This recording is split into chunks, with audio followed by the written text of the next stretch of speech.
Hello everyone, welcome back to the channel. Cost accounting में हम लोगों ने अभी यूनिट कॉस्टिंग यानी सिंगल कॉस्टिंग का चैप्टर हम लोगों ने कंप्लीट किया। लेकिन इसी चैप्टर में जो सेकंड पार्ट है जिसमें हम लोग को टेंडर प्राइस यानी कोटेशन प्राइस कैलकुलेट करना सीखना है। पिछले क्लास में हम लोगों ने टेंडर प्राइस या कोटेशन प्राइस पर चर्चा किया था। टेंडर प्राइस या कोटेशन प्राइस है क्या? ये एक ऐसा प्राइस है जो किसी मैन्युफैक्चरिंग हाउस के द्वारा, किसी मैन्युफैक्चरिंग कंपनी या मैन्युफैक्चरिंग कंसर्न के द्वारा एक अपना कॉस्ट, अपने सारे खर्चों को लेकर के प्रॉफिट ऐड करके वो प्राइस एक कोटेशन तैयार करना पड़ता है, जिसको हम लोग टेंडर प्राइस बोलते हैं। और ये जो प्राइस का जो ये स्टेटमेंट है, ये स्टेटमेंट ऑफ कॉस्ट एक तरह का होता है। तो इस स्टेटमेंट ऑफ कॉस्ट को जो है अगर हम लोग गवर्नमेंट को इशू करें तो इसको हम लोग बोलते हैं टेंडर प्राइस। अगर किसी नॉन गवर्नमेंट ऑर्गेनाइजेशन को अगर हम लोग इसको इशू करते हैं, जैसे कि कोई प्राइवेट इंस्टीट्यूशन हो, जैसे कि कोई हॉस्पिटल हो, स्कूल हो, कॉलेजेस हो, यूनिवर्सिटीज़ हो, तो इसको अगर हम लोग इशू करें तो इसी को हम लोग बोलते हैं कोटेशन प्राइस। लेकिन जनरली दोनों में ही टेंडर प्राइस या कोटेशन प्राइस हम लोग को क्वेश्चन में देखने को मिलता है, तो बहुत फ़र्क इसमें नहीं पड़ता है। जैसे किसी अगर गवर्नमेंट कंपनी को या किसी नॉन गवर्नमेंट किसी इंस्टीट्यूशन को अगर कोई सर्विसेज लेना है किसी मैन्युफैक्चरिंग कंसर्न से, तो प्राइस जानना चाहती है कि हम लोग अपना टेंडर, अपना कॉन्ट्रैक्ट किसको दें।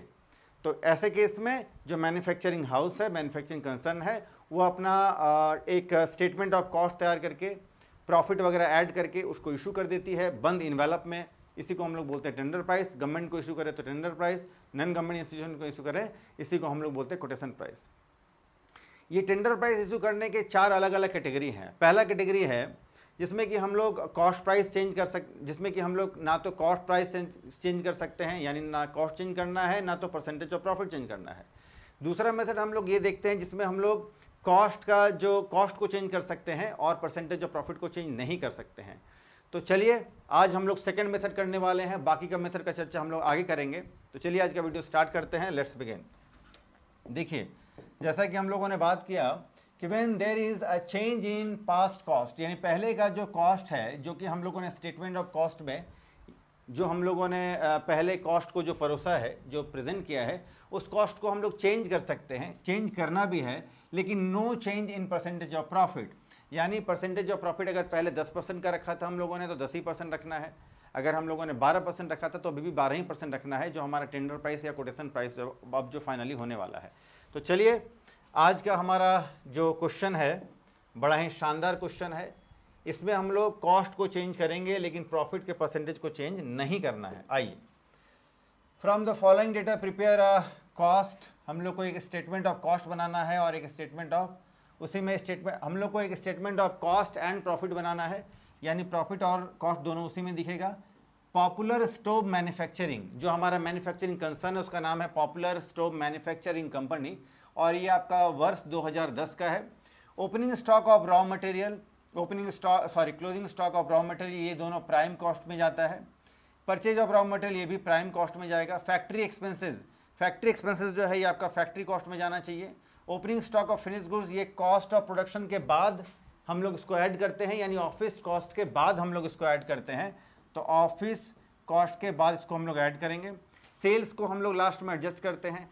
फैक्ट्री वेजेस, देखिए फैक्ट्री वेजेस का मतलब है डायरेक्ट वेजेस, क्योंकि इस क्वेश्चन में अलग से वेजेस नहीं है, तो फैक्ट्री वेजेस जो है इसको हम लोग कहाँ लेंगे, प्राइम कॉस्ट में लेंगे, तो पी लिख लेते हैं। ऑफिस एक्सपेंसेस जो है एक तरह का ऑफिस ओवरहेड है, जो हम लोग फैक्ट्री कॉस्ट के बाद उसमें हम लोग ऐड करते हैं, तो ये एक तरह का ऑफिस ओवरहेड है, ऑफिस कॉस्ट है। Closing stock of finish goods, ये भी ऑफिस कॉस्ट के बाद हम लोग इसमें माइनस कर लेते हैं। Opening stock of finish goods को प्लस करेंगे तो क्लोजिंग वाले को माइनस कर लेते हैं। अब आगे आइए। 500 stoves were manufactured during the year 2010।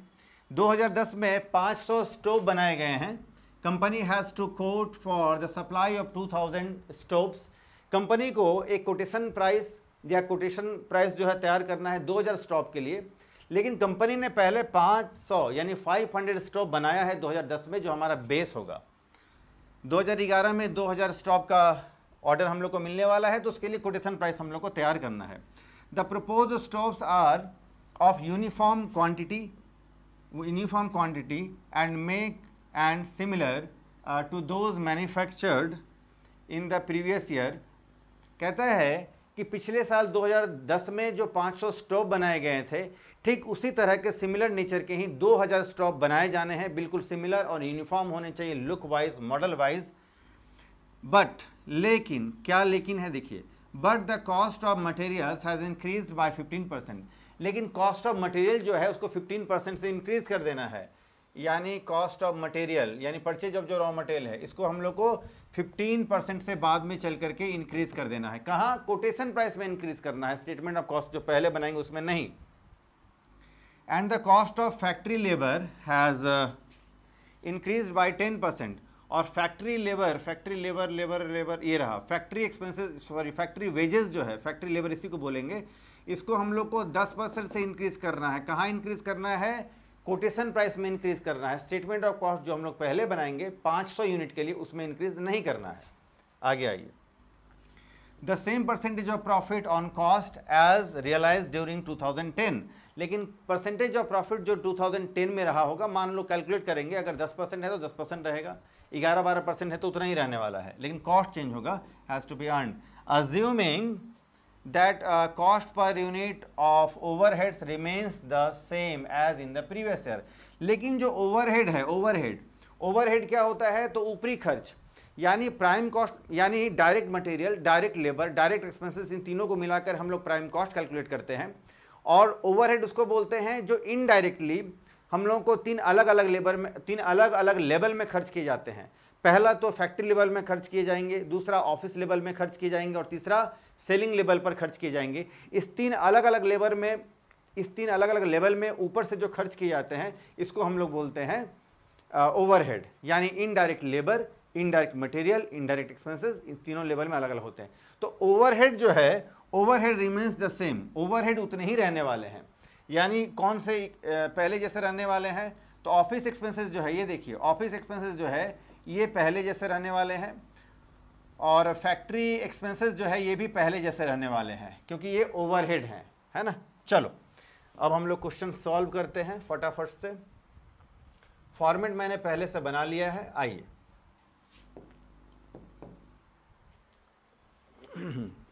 तो सबसे पहले हम लोगों को मटेरियल, सबसे पहले opening stock of raw material,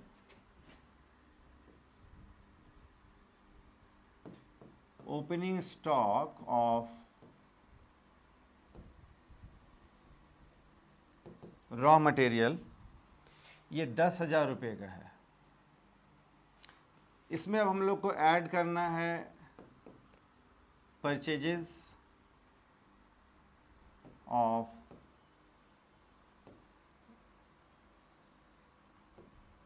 raw material 15,000,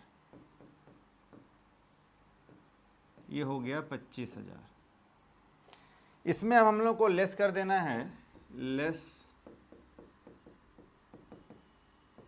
closing stock of raw material,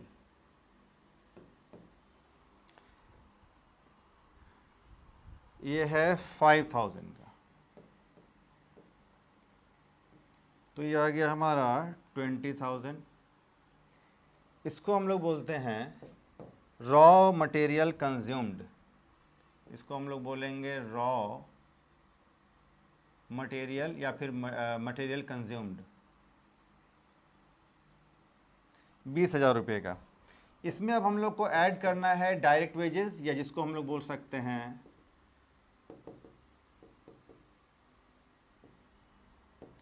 factory wages, जो कि है 30,000 का। ऐड करेंगे, ये आ गया 50,000। इसको हम लोग बोलेंगे प्राइम कॉस्ट। तो अभी हम लोगों ने direct material, direct labour add कर दिया है, तो ये हो गया हमारा प्राइम कॉस्ट, इसी को बोलेंगे प्राइम कॉस्ट, हो गया हमारा 50,000। अच्छा, पर यूनिट भी हम लोग कैलकुलेट कर लेते हैं। ये जो हमारा रॉ मटेरियल जो कंज्यूम्ड हुआ है 20,000 यूनिट, ये हम लोग को 20,000 यूनिट जो हम लोगों ने कंज्यूम किया है, 20,000 यूनिट डिवाइड बाय 500, 20,000 यूनिट नहीं है, सॉरी 20,000 रुपीज़ है। तो 20,000 हम लोगों ने खर्च किया है 500 यूनिट के लिए, डिवाइड करेंगे तो 40 रुपया। तो पर यूनिट जो है 40 रुपया यहाँ खर्च किया जा रहा है। इसको भी 30,000 को 5 से डिवाइड करेंगे तो 60 हो जाएगा, और प्राइम कॉस्ट भी अगर हम लोग डिवाइड कर देंगे तो ये हो जाएगा आपका 100 रुपया, और इधर भी प्लस करने से 100 रुपया आ जाएगा। चलो जी, अब हम लोग को ऐड करना है इसमें फैक्ट्री, ऐड करना है फैक्ट्री ओवरहेड, जिसमें कि फैक्ट्री एक्सपेंसेस है फैक्ट्री एक्सपेंसेस आपका है ये 10,000। फैक्ट्री एक्सपेंसेस 10,000 है। 500 यूनिट हम लोग तैयार कर रहे हैं, 500 से इसको डिवाइड कर देंगे तो ये आ जाएगा 20 रुपया, ये हो जाएगा 120 और ये हो जाएगा 60।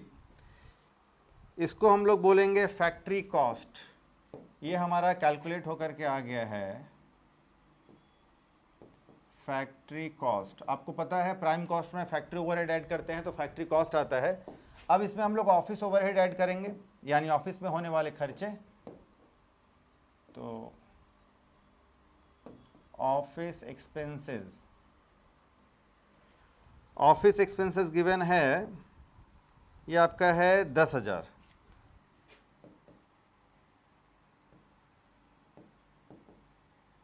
ये 70,000 और ये हो जाएगा आपका 20 रुपया। तो अब हो गया आपका पर यूनिट कॉस्ट 140 रुपया। चलो, इसके बाद अब हमारा जो 70,000 तैयार होकर आया है, इसी को हम लोग बोलते हैं cost of production. Cost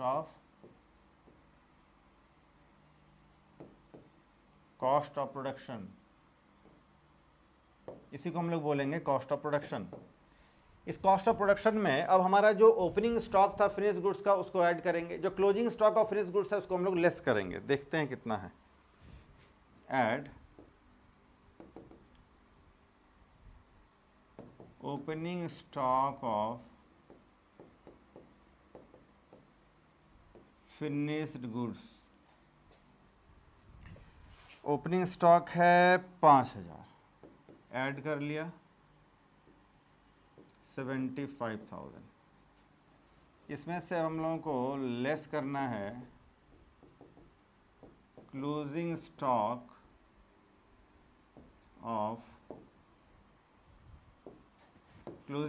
of finished goods, जो कि है शायद 12,000। ये आ गया हमारा 63,000। इसको हम लोग बोलेंगे कॉस्ट ऑफ गुड्स सोल्ड। इसको हम लोग बोलेंगे कॉस्ट ऑफ गुड्स सोल्ड, यानी जितना का हम लोगों ने गुड्स सेल किया है उसका कॉस्ट आ गया हमारा कितना, 63,000। इसमें अब हम लोग को ऐड करना है प्रॉफिट, सॉरी अभी तो सेल प्राइस,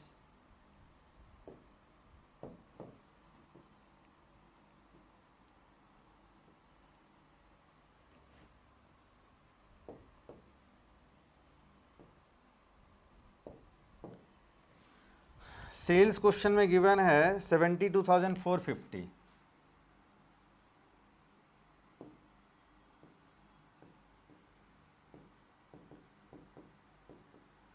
देखिए सेल्स क्वेश्चन में गिवन है 72,450, जिसका कि कॉस्ट हम लोग को पड़ा है इतना गुड्स तैयार करने में 63,000। तो बैलेंसिंग फिगर जो अमाउंट आएगा इसको हम लोग बोलेंगे प्रॉफिट बैलेंसिंग फिगर। ये हो जाएगा 9,450, ठीक है, यानी 72,450 माइनस 63,000, तो प्रॉफिट आ जाएगा हमारा इतना। अब ये जो प्रॉफिट हमारा आया है ये परसेंटेज में कितना है, तो प्रॉफिट है आपका 9450 आउट ऑफ कॉस्ट। कॉस्ट आपका टोटल कितना है 63,000, कॉस्ट आया है 63,000।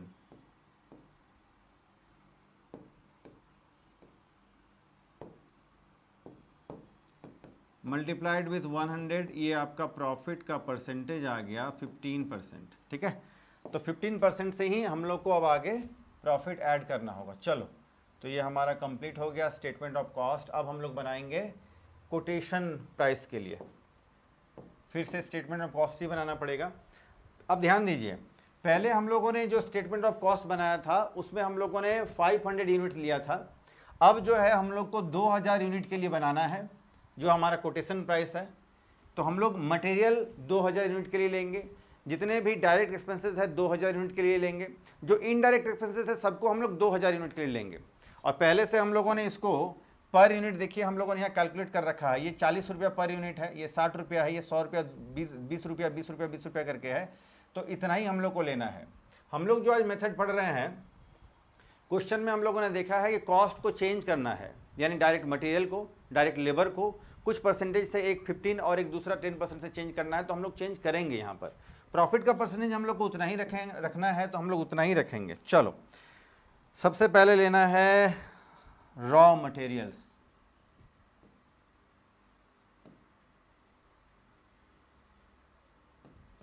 Raw materials eight the rate of ₹40, 40 रुपये के हिसाब से जो है रॉ मटेरियल हम लोग को लगना है। 2000 यूनिट के लिए अगर हम लोग करना चाहते हैं तो मल्टीप्लाइड विथ 2000, ये हो जाएगा हमारा 80,000 का। ठीक है, इसके बाद हम लोग को इसमें क्या करना है, रॉ मटेरियल में तो इंक्रीज होना है, add increase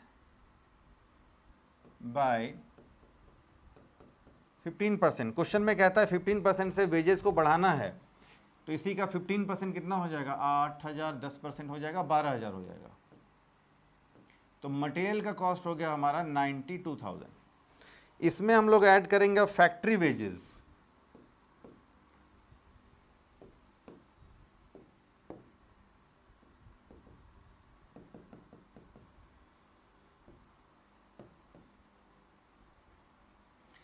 factory wages eight the rate of 60 per unit लगना है,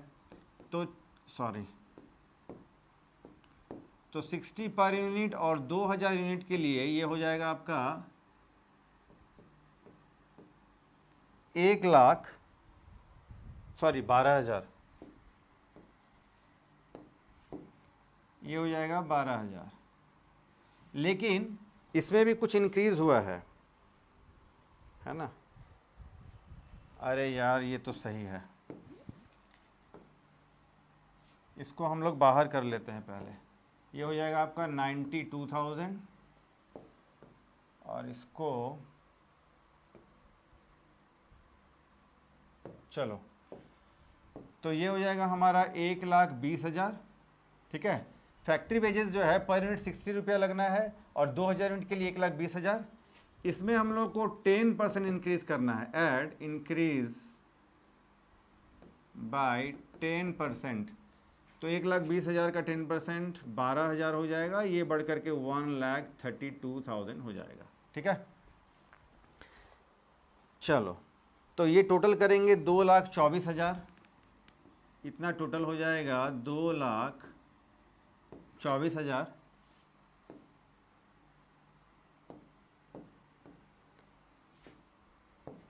इसको हम लोग बोलेंगे प्राइम कॉस्ट।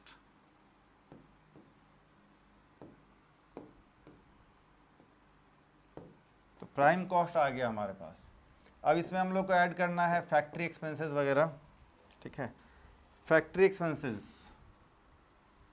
ऐड करना है,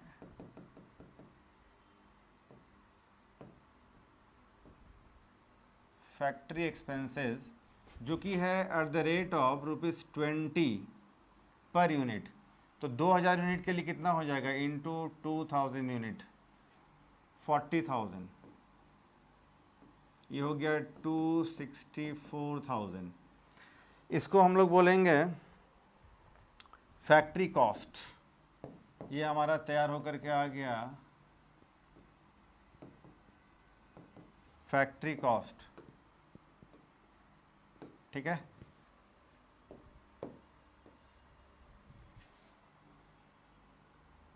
चलो जी, अब इसमें हम लोग को ऐड करना है ऑफिस एक्सपेंसेस। ऐड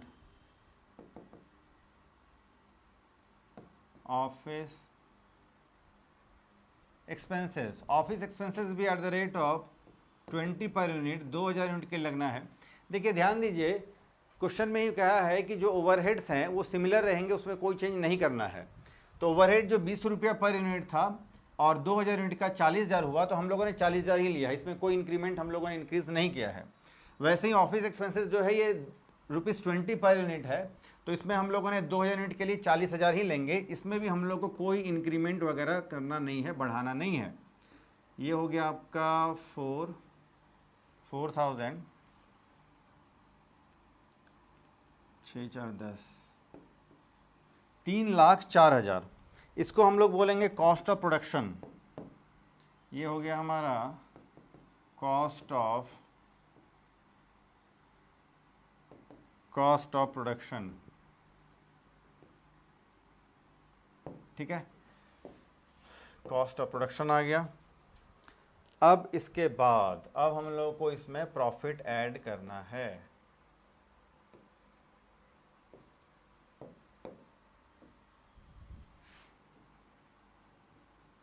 तो ये हमारा फाइनल कॉस्ट ऑफ प्रोडक्शन आ गया है। इसमें हम लोग को प्रॉफिट ऐड करना है, सॉरी, इसमें हम लोग को बस अब प्रॉफिट ऐड कर देना है। Add profit, quotation price per unit कितना पड़ेगा वो तो बाद में, प्रॉफिट कितना है जी, तो कॉस्ट जितना आया है उस पर प्रॉफिट ऐड करना पड़ेगा। तो 3,04,000। पहले हम लोगों ने प्रॉफिट निकाला था 15%। हमारा ये मेथड कहता है कि प्रॉफिट के रेट में परसेंटेज में चेंज नहीं करना है, तो अभी भी हम लोग 15% में ही प्रॉफिट कैलकुलेट करेंगे। ये होगा 45,600 और ऐड कर देंगे तो फाइनल हमारा आ जाएगा 349,600, 349,600।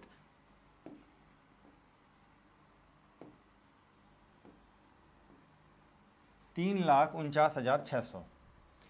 अब कोटेशन प्राइस जो है हमारा पर यूनिट कितना कॉस्ट लगना है, तो 3,49,600 में 2,000 यूनिट्स डिवाइड कर देंगे तो पर यूनिट कॉस्ट हमारा आ जाएगा 174 रुपया 80 पैसा, 174 रुपया 80 पैसा, है ना, पर यूनिट हमारा कोटेशन प्राइस पड़ेगा। ठीक है, चलो तो फटाफट से आप इसका स्क्रीनशॉट ले लीजिए और सेम इसी नोट्स को, आज के नोट्स को मैं टेलीग्राम चैनल में डाल दूंगा, है ना, और डेली का नोट्स जो है मैं टेलीग्राम चैनल में डाल देता हूँ, डेट वाइज आपको मिल जाएगा। मैं कोशिश करूँगा डिटेल के साथ इसको डाल देने का है, टॉपिक का नाम के साथ, क्वेश्चन के साथ। चलो, तो आज हम लोगों ने टेंडर प्राइस यानी कोटेशन प्राइस कैलकुलेट करना सीखा, जिसमें कि अभी तक हम लोगों ने 2 मेथड देख लिया है। पिछले क्लास में हम लोगों ने कॉस्ट में चेंज नहीं करना है, ना ही परसेंटेज ऑफ प्रॉफिट में चेंज करना सीखा। आज हम लोगों ने कॉस्ट में चेंज करना सीखा, लेकिन परसेंटेज ऑफ प्रॉफिट जो है वो पहले जैसा ही रहेगा। आई होप आपको समझ में आ गया होगा। आज का लेक्चर आपको कैसा लगा आप कमेंट सेक्शन में ज़रूर बताएं। वीडियो अगर अच्छा लगता है तो लाइक करें, अगर अच्छा नहीं लगता है तो आप डिसलाइक कर सकते हैं। और क्यों आपको पसंद नहीं आया वीडियो आप कमेंट सेक्शन में ज़रूर बता सकते हैं, हम लोग उसको नेक्स्ट क्लास में ज़रूर इम्प्रूव करेंगे। तो आज हम लोग इतना ही करते हैं, फिर मिलते हैं नेक्स्ट चैनल में, नेक्स्ट वीडियो में। तब तक के लिए टेक केयर, बाय।